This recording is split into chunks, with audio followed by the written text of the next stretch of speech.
full-blown junkie, dude. Junkie, bro. Right. Junkie. I wasn't getting on, dude. Yo, you kidding me, bro? Getting clean was like never gonna happen for me. Yeah. You know? Bellator hated me. Fucking everyone was. I was blacklisted, bro. You know what I'm saying? Like fucking, it was crazy, bro. You know, and fucking, and here I am, dude. It's wild, dude. It's wild. I think that's why God is like, okay, I'm gonna fucking set you up, dude. After the fucking shitty life that you fucking were leading, I'm gonna set you up. I'm gonna bring you back, but you have to help people. You have to. Dude, I have to help people. Dude, I have to, bro. If I don't give it back, dude, that's no good. I have to give it back. You know what I'm saying?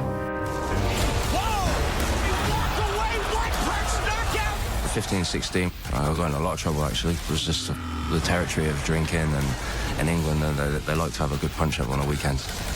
Around 2009, I was out with my sister and a friend, and we ended up getting into an argument with two guys. When the guy called me in the so I thought, F it, so I landed a right hand on the chin. He went down like a sack of shit, and then I leaned over him. I was like, don't ever call me a again, and walked off. The inspector actually told me that the guy's having problems living and they've had to resuscitate him a few times. That was a hell of a shock, you know. That was when it was like, oh damn, this is some serious shit I've got myself in this time.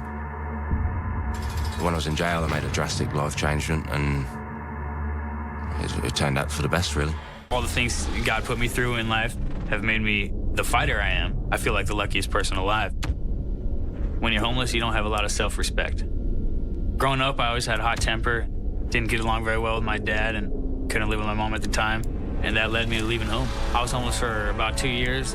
You know, the things that were supporting me when I was living in my truck, I was selling weed, and that's what I had to do. I had to eat. Worst period of my life.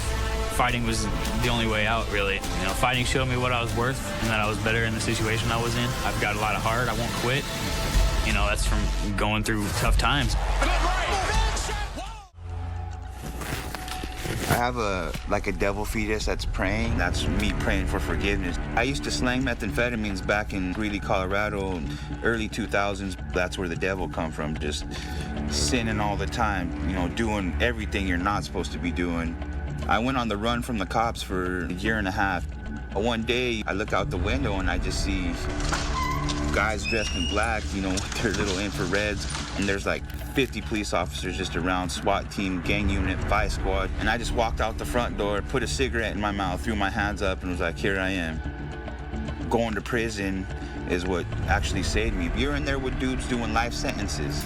Guys that held people hostage, pulled their teeth out, pulled their toenails out, slit a dude's throat. That wasn't me. This past year going on, you know, the broke hand, the arrest, just being at the wrong place at the wrong time with the wrong people. Definitely made people look at me differently, but on the other hand, I don't give a f what people think about me. I'm a great father to my child. That's what I'm gonna continue to be. I'm a good person at heart. That's what I'm gonna continue to be. I was on top of the world. I still hit rock bottom. That's just my anxiety and depression, you know, taking over my life. It really put me in a dark, dark hole that opened my eyes. I seeked the right help, taking the right steps, and I turned into a killer. Getting back the title, getting back the championship is going to be a lot better than actually winning it for the first time. There was one battle that I wasn't sure that I was going to win, and that was my battle with staph infection. I was fighting for my life, fighting for my leg. I was fighting for everything, you know. I looked at my right leg, it was good, human. I looked at my left leg, it was some zombie shit. I had 20-something plus surgeries just to fix my knee. That didn't break me, nothing's going to break me. 2009, I got this scar. It's gonna be with me until I die.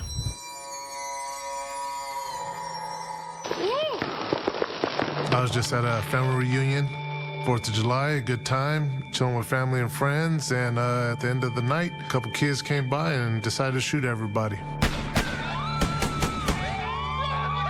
A lot of people running around, it was chaos.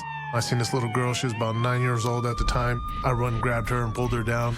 And then I hear my uncle come out of the house talking about, you know, oh, they killed my son, they killed my son. My cousin, Anthony Johnson, family man, working guy, good dude. Yeah, he caught a couple in the chest and didn't make it. I got hit in the abdomen and in my hip. I tried to get up, and I just couldn't. The pain was just too much, so I just laid there. I was jacked up, man. I lost about 40, 50 pounds in the hospital. I was in there for about a month. I couldn't eat or drink because my intestines weren't working. I was in bad shape. The first thing is thinking, how am I gonna make money? I got bills. I gotta feed my kids, my girl, and 10 months later, after the shooting, I was right back in the cage.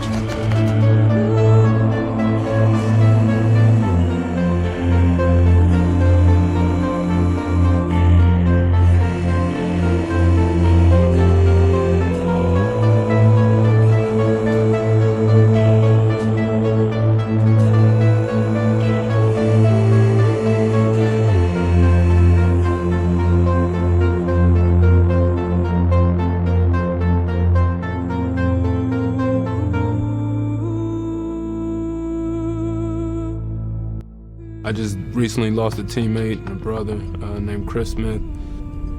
Great guy. And I'm sorry, man. Chris was involved in a car accident last Friday. You know, it's different going into the gym and not seeing him in there. You know, just not seeing Chris and not hearing, you know, his voice. Chris would definitely want me just to stay focused and, you know, to win my fight and, you know, celebrate his life afterwards. You know, it's not just me in there. It's not just me fighting. I have to win. It's a must.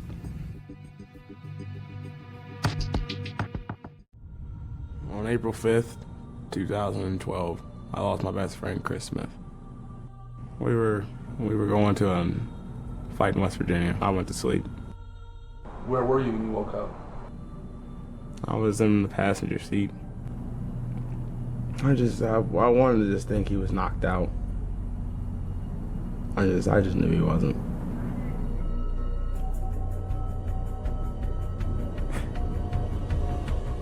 I had to win. I have to win. There's a message on my dog tag. Take time to remember the ones who aren't with you anymore. I take the rest of your life to make them proud. And that's something Chris told me. If Chris is here today, I would just tell him I love him. Dominic Steele obviously entering this fight with a very heavy heart. I was 5.5 years old when I lost both of my parents. My father passed away, it was a unsolved murder. My mom's, it was within the same year, she was in a head-on collision crash. No matter how many family members that love you and want to take care of you, you'll always have a sense of being alone when you don't have your mom and dad. I definitely think they're always there watching over me. I visualize becoming the Bellator champion all the damn time, and having that belt, them looking down on me, and seeing me as a champ would be sweet. I just want to make them proud. The winner by knockout by the Marine Richmond. My father, he was a blue-collar guy. He was a diesel mechanic.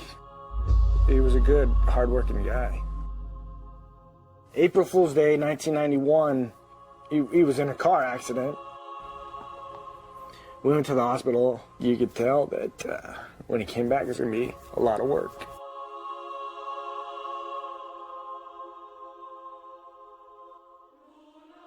Her name's Clara Martinez. She said to him, "Oh, Rick, I don't know what's going to happen to you when I die." I said, "Grandma, I'm going to take care of him."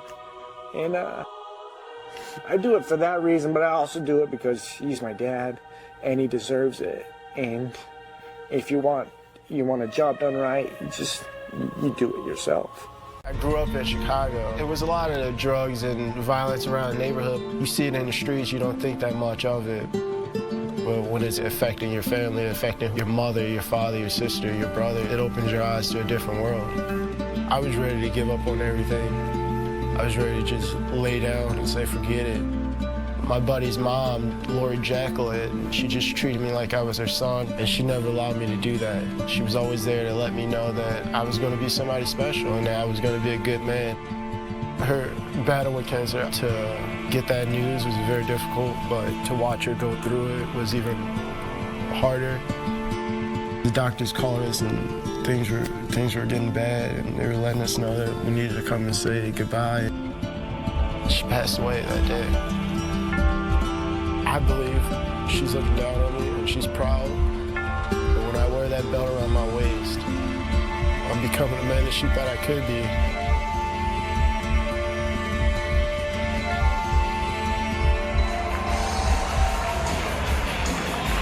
You see the tears coming out of the eyes of Will Brooks' adopted father. Such an emotional night for him, Jimmy. My family, my friends, Mama Jay, everybody's just been sacrificing a lot for me to do what I do. And I'm just glad I could come out here and make them proud and just... Thank you very much, Will Brooks. We know this crowd is behind you. Give it up for your semi-finalist, Will Brooks, ladies and gentlemen. My father's Thomas Orpiza, known as Tommy O. He is my role model. He will always be my role model for the rest of my life, and he is my inspiration. He's what wakes me up in the morning, and he's what keeps me training until the sun goes down every day. I was 10 years old when my father passed away, and it was hands down the toughest experience of my life. Every day I walk out of the cage, I always have this dream that my dad's gonna be waiting for me. And, sorry, hold on. That's a dream I always have. When I look back now, I look back at that struggle and that pain that I felt, and it makes me the man that I am today. I learned how to use my struggle, my pain, as my fuel, and I'm gonna bite down on my mouthpiece, I'm gonna tuck my chin, and I'm gonna give him hell. Shane was, he was a monster inside the ring. I mean, to get to go to practice and train and do what you love with your best friend for, 10 plus years, it's such a special thing. Never once did I ever think about, training and fighting and doing everything without him. I got a message to come to the hospital that it wasn't good, and it was Shane. I went in there and saw my friend laying there, and he's there fighting for his life.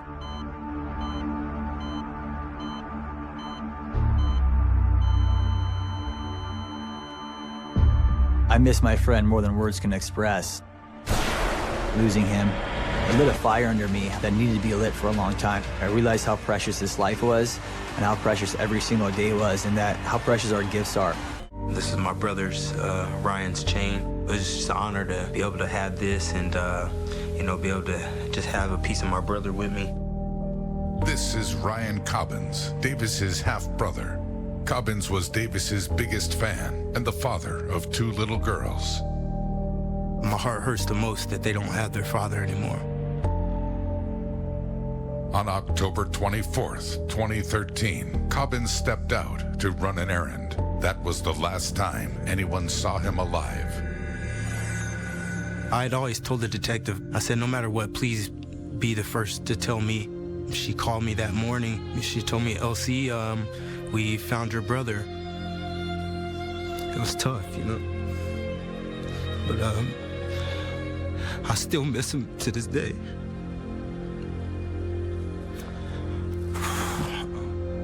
Ryan Cobbins was shot point blank in the head. His homicide is an ongoing investigation. The thing that hurts the most is that I can't call him anymore. I can't text him or hang out with him. That's the main thing that I miss. And I hate the fact that his 2 daughters have to grow up without their father.